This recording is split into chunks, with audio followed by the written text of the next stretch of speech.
Hello tout le monde, j'espère que vous allez bien. Aujourd'hui on se retrouve pour une nouvelle sortie. Il s'agit de la première sortie de l'année. Qui dit première sortie de l'année dit bonne année. Plein de bonnes choses pour cette nouvelle année 2024. Donc voilà, on est à Plopsaland. Donc sachant que là c'est encore Noël, hein. Donc on va pouvoir découvrir l'événement de Noël que le parc propose. C'est le Winter Magic. On se retrouve directement à l'intérieur.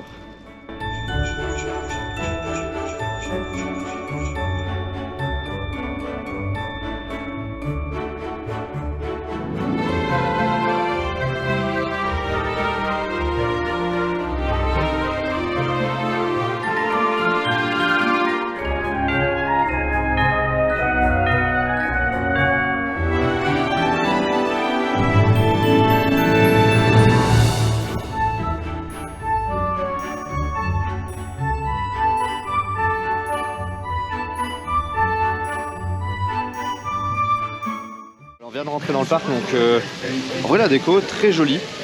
Voilà, il y a des sapins un peu partout, c'est sympa. On est passé par la petite zone de Maya. Quelques petites animations à l'intérieur, sinon ça reste quasi pareil, hein. Au niveau déco, il n'y a pas grand chose dans la zone indoor de Mayaland. Donc voilà, quelques petites animations pour les enfants, c'est sympa. Bon allez, on va continuer, on va découvrir le reste du parc.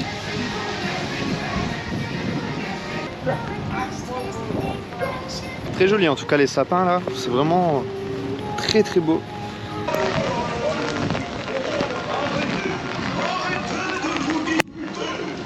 Avec le petit Père Noël Pop. On va se rapprocher de la zone indoor de Mamba Circus, hein, la nouvelle zone qu'on a faite avec Flo. D'ailleurs, je vous mets le lien si jamais vous n'avez pas vu la vidéo. C'est très très pauvre, hein, en termes de déco. Alors les sapins c'est très bien décoré, mais à part ça, il n'y a pas grand chose. Et c'est fort dommage.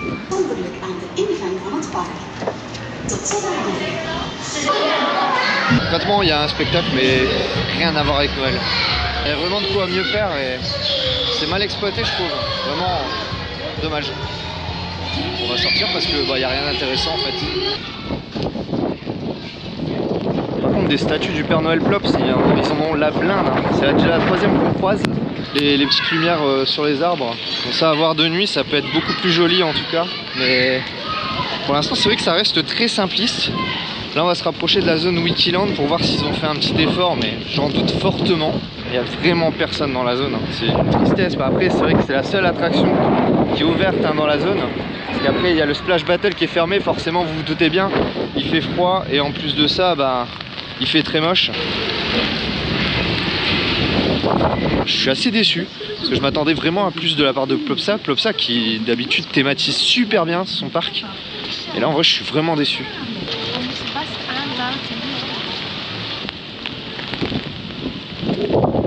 De jour en tout cas on se rend pas compte, après de nuit on verra parce qu'on voit quand même qu'il y a des lumières, il y a quand même quelque chose. Pour l'instant c'est vrai qu'il fait encore trop clair pour se rendre compte.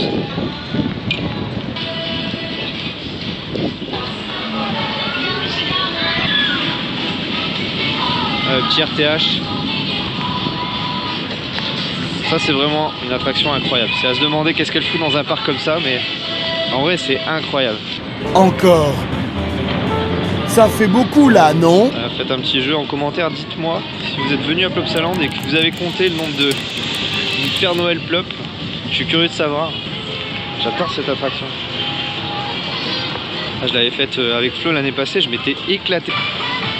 Je suis passé à la boutique pour prendre un parapluie un peu plus robuste et un peu plus costaud. Voilà, donc en plus corporate, Plopsaland, nickel. Donc là on va se diriger vers la zone d'Heidi qui a l'air d'être un peu mieux décorée, on retrouve les sapins donc c'est génial. Ce qui est même incroyable c'est que jusqu'à présent toutes les attractions aquatiques tournent, c'est oufissime.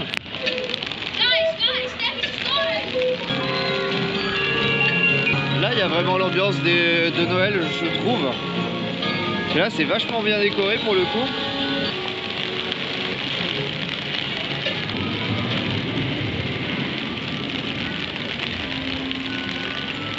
Un petit chemin ici, il n'y a personne qui vient en plus. Oh, c'est mignon. Ah d'accord, il y a moyen de mettre une petite lettre pour le Père Noël ici. Et là je pense qu'à mon avis le Père Noël du coup est ici.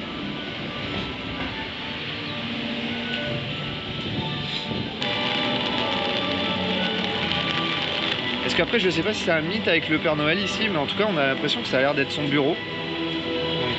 Donc par contre le sponsor de la boîte aux lettres. Coca-Cola, ils sont partout. Il y a tellement mieux à exploiter que de mettre des statues du Père Noël Plop partout. Après, est-ce que du coup le Père Noël ici c'est le Père Noël Plop? Est-ce qu'ils ont fait un peu comme Astérix avec le Père Noël gaulois? Je suis curieux aussi de savoir ça, mais bon, après, est-ce qu'on aura la possibilité de pouvoir le rencontrer? Non. Vous avouerez qu'on n'est pas trop guidé à l'entrée. Hein.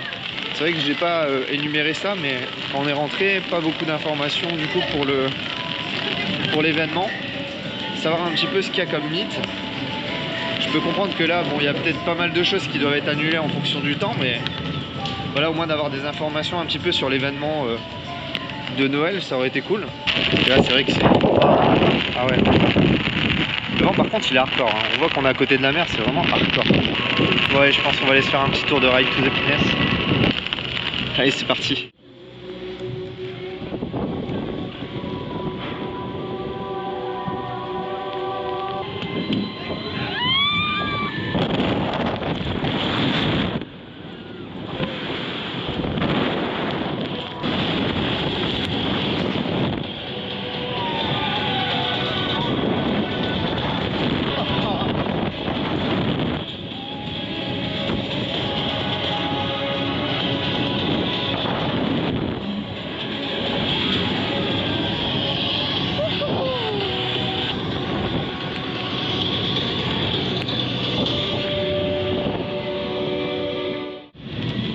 Elle est juste incroyable. Ah, franchement, elle est dans mon top 3. Je dirais pas top 1 aujourd'hui parce que j'ai fait tout à Tis, mais en vrai, top 2. Ouais. Pour moi, ça reste le top 2.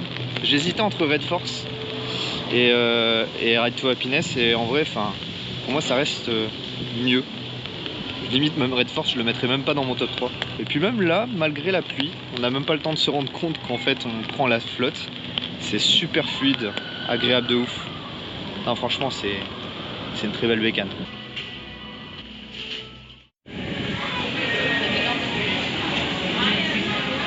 C'est quand même vachement sympa le sapin avec tous les personnages de la licence Studio 100. C'est cool. Un petit peu de théma de Noël. Pas des masses.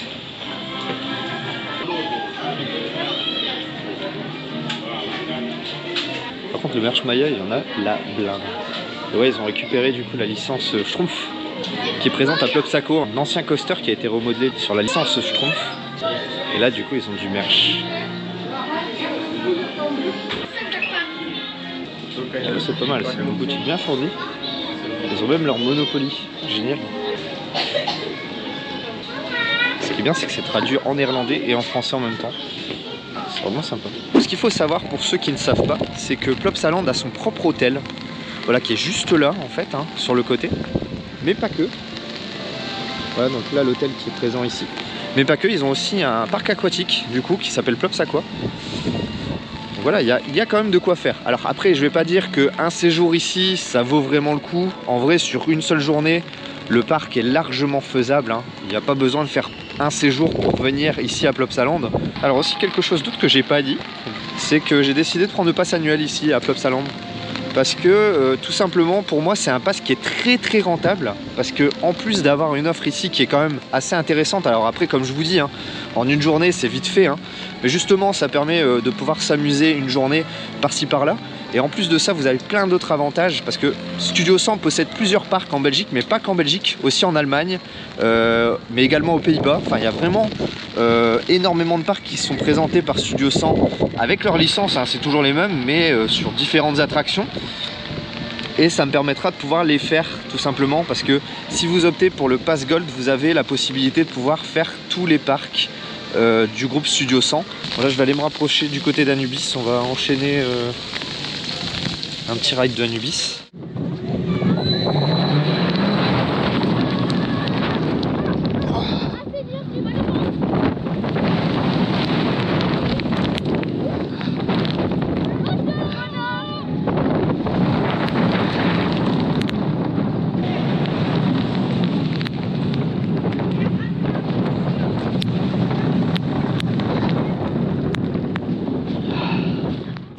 Un très bon coaster, très sympa. Pour Anubis, je m'attendais vraiment pas à ce que le bâtiment soit rempli de lumière. Là, j'aurais peut-être vu plus un château limite, mais bon, c'est quand même bien.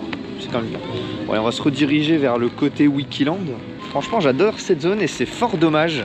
Alors après, je peux comprendre, le Splash Battle est fermé, tu n'auras pas beaucoup de personnes. Est-ce que tu as besoin de réellement investir sur de la déco de Noël ici? Je suis totalement d'accord avec ça, mais bah, dans ce cas-là, agrandissez-la quoi. Agrandissez-la, mettez peut-être une autre attraction qui pourrait être potentiellement ouverte en période hivernale. Mais c'est vrai que cette zone-là, je l'aurais très bien vue avec une déco de Noël, ça aurait été vraiment canon, je pense. Mais bon, fort dommage. Parce que la zone est vraiment très jolie.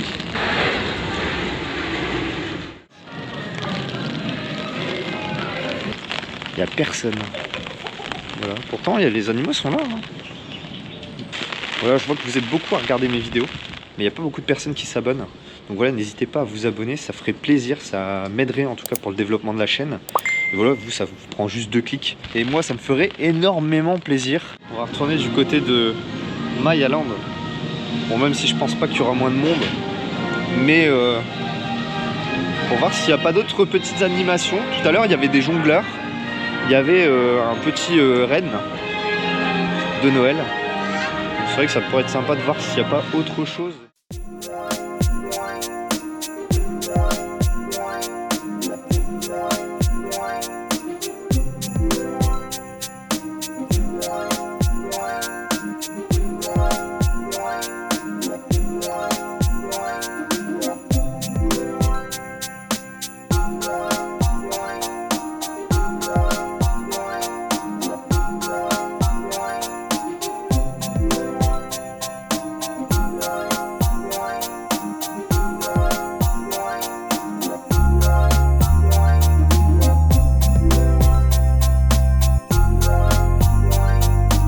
Super cool que Plopsaland propose comme ça des petites activités. Les costumes des artistes sont très beaux en tout cas, c'est super bien fait. Et là du coup on est parti pour un petit tour de Heidi the Ride. Allez, c'est parti.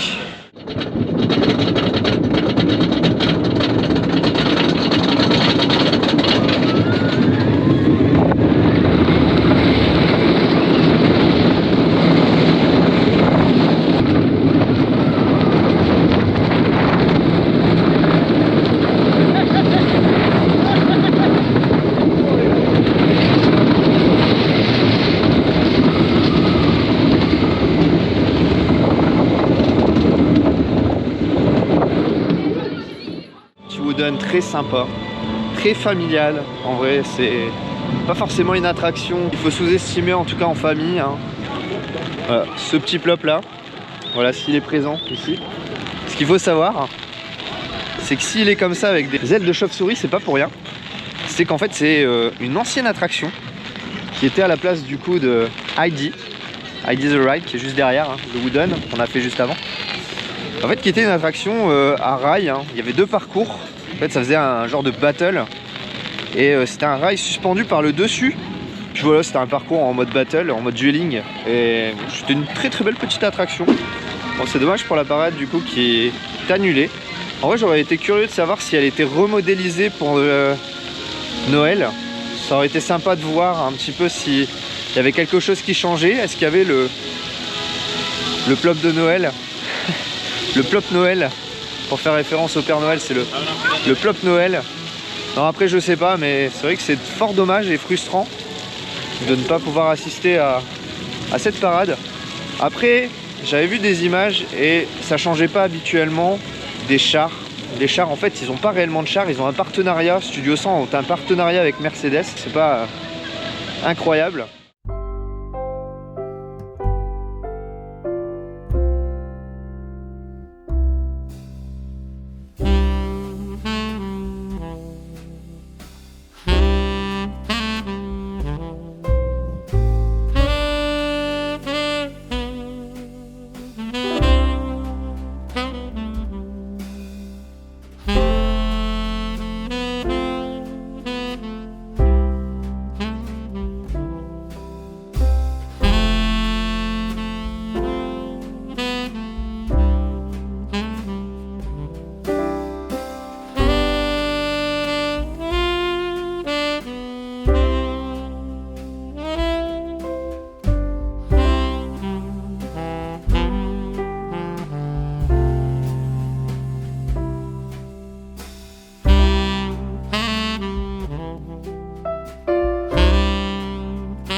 cette journée se termine ici à Plopsaland.